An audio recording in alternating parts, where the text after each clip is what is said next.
Congratulations over here. How did that feel? Man, like I said in the cage, winning's hard. Performing's hard, and the feelings of it, the rewards of it, I mean, you can't touch it. So it feels great. It feels exceptional, and I want to go back in there and do it again, you know. Did you feel like you needed to do something spectacular this time coming off that decision loss? Yeah, you know, I definitely had a chip on my shoulder after that last one. It was one that me and my team felt like we won. I felt like I wasn't really getting credit in the commentary, and then in the maybe feeding the judges there in an empty arena. I just I felt like I was getting the upper hand the whole fight, but I certainly had a lack of intensity at moments, and I wasn't executing maybe to the best of my abilities in closing the way I should have or could have. And so you know, I didn't let it bog me down at all. I got more physical, more intensive practice. We've been grinding for, I mean, shit, however many months. It's been like 7 months, 8 months or whatever. And so I had to make a statement in this one, especially against a newcomer on a short notice. I had to make a statement. I'm no one to take newcomers lightly. You know, I have respect for them being one, you know, myself and the way I came in. So I need to make a statement with this fight. Do you think maybe fans don't understand, or maybe they underestimate taking a newcomer on short notice, you know, no time to kind of prepare for them? Can you kind of explain that a little bit? Yeah, as all the risk lies on the veteran or the secured UFC fighter, essentially, because the newcomer has nothing to lose. Why would he? You know, this is a spur-of-the-moment opportunity. It's the biggest moment of your life, and no one says no to it.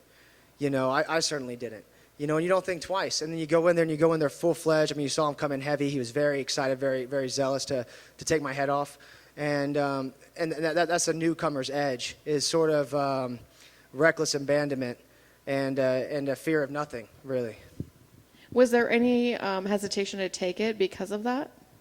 No, you know, I'd worked so hard, and I really wanted the date. I wanted the fight. It was my birthday yesterday, you know, and I'm too old to be like, you know, I need a fucking party or anything. But, you know, I was kind of, you know, I want to take a load off. You know, we've been training forever. I wanted to fight. I wanted to win. The date lined up with it. I didn't want to push it back another week, another 2 weeks, especially with the weight cut. You know, you start preparing your body in such a way to have to push back another week, another 2 weeks. It sort of, it throws a wrench in your planning. And so I wanted to keep the date. I was just so grateful to Glory and Breeden and Sean and Jason House, or everybody who were able to put the fight together, accept it on my opponent's end, and keep it in place. And you mentioned wanting your original opponent next. What's the reason for that?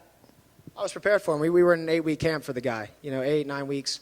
You know, why not? Because I didn't really move anywhere with this fight.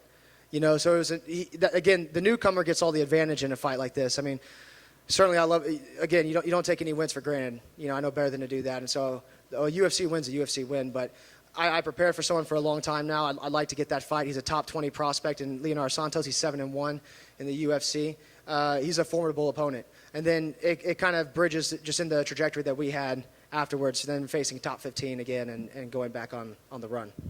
And when would you like to see that fight happen? As soon as possible. Thank you. Thank you. I just want to say happy birthday, mate. Thank you, brother. 29? 29. Yeah, I was hoping we could just get it done on like September 29th or 30th, or how many days are in September? 30, 31? I was hoping we could do it like one day before, so on the little card it'd read 28, not 29. Me and Brandon Royval were joking about that because we both turned 29 like right before our last fight. And I don't know, you look at shit like that, it's petty, but...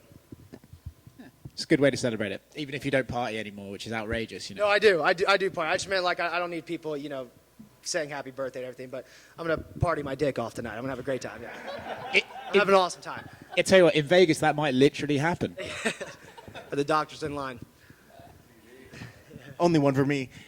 I mean, 29, but you've accomplished quite a bit in your career at this point. Are you proud of what you've accomplished at this point? I'm sure you would wish, you know, you want to talk about getting the top 15 and all that other kind of things, but you have to be happy at such a young age what you've accomplished so far.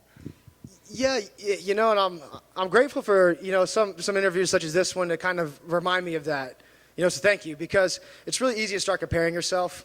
You know, I mean, this sport's so it's so dangerous, and it's growing so rapidly that you see these guys in here accomplishing, you know, almost as much or more, you know, at the ages of 23, 24, you know, it just keeps getting younger and scarier.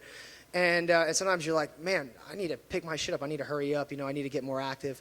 But when you slow down and you can just reflect on your own self, yeah, it's certainly something to hold some pride in and be happy with. But I've never been one to like really revel in or soak on like past laurels or anything like that. I definitely I've gotten better at appreciating the present, but I'm always looking forward. And so there's just so much more that I want to do and that I feel like I need to do, just for the sake of the people that know me, like my coaches and everything, who believe me. I believe in myself, but they know my potential and they see what I can do when I'm on.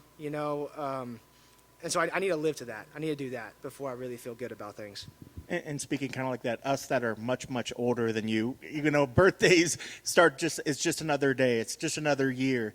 But you are kind of nearing a milestone. Next year, you're going to be 30 years old. I mean, what sort of goals were you when you got into this sport, what sort of goals did you set for yourself that you wanted to have attained by that point? I think I said I wanted a title fight like this year when I first got in. So if I'm reflecting on, my prior task list, I'm a little behind. So that's why I got to kind of constantly be reassessing, realigning, and setting new, reasonable goals in place. And I'm also, I'm growing in maturity and awareness. I just didn't know the game when I got in, and I came in a little headstrong, but I wasn't wrong. I wasn't wrong for it. I just, we just got to adjust. I'm trying to get the volume up. That's the biggest thing that's kind of disheartening to me, and that was the biggest thing with the last fight was, I wanted to get 3 really great wins in this year, and that would line me up the way I wanted to. And I felt like I took kind of a silly L, and now, it's October and we're finally getting a fight again. So I just want my volume. I want to get some volume. What is the perfect number of fights for you during a year?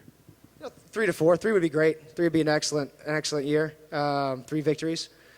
4, if we're healthy, great. Now I feel like I'm at a place where I could do that. Before, especially in the beginning when I first got in, 2 was fine because it was like, dude, what the fuck are we doing? We're throwing shit at the wall and we're winging it. We're like, we're trying to grow and learn so much so quick because we went from fighting on, like LFA and Fury cards to fighting like top 10 opponents.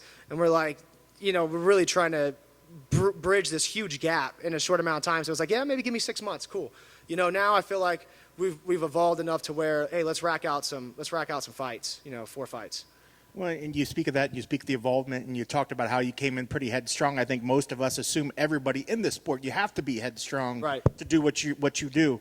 But talk about the maturation. That you've matured quite a bit. It seems like the you that's in front of us is definitely the different version than what we saw when you first came in. But speaking of this time away, how have you matured in this time from when you started? Well, I feel like, I had a ton of confidence, which was one of my greatest assets, one of my best weapons, and self-belief. And I still have that. But now, as opposed to just blind confidence, I have like a refined clarity. And I would say that has been one of the biggest steps of maturation. Also understanding how to lose and changing a perspective of the game. I took my first loss. That sent me into a well of depression. I took it really hard, and it was like my whole world shattered. I took that last one, which, again, I feel like we won. But I didn't take it like that. I took it like back to work on Monday. Let's go to work. This is what we do. Almost like the samurai, win, lose, or draw. I mean, what the fuck else am I going to do? I'm going to get back to work. And so that's been one of the biggest steps. And the last thing for me, I know you said Leonardo because that fight was already kind of set up and then it fell away.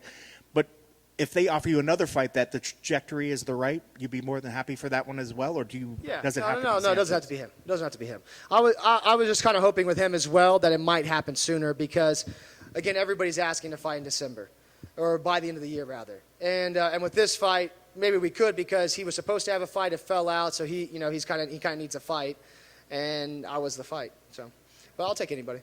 I always have. And when a last one off, how do you celebrate? When you do celebrate, I mean, are you a whiskey man? You a beer man? I'm an everything man. You put it on the table, I'm doing it. You're in the right place for that. Happy birthday. Thank you.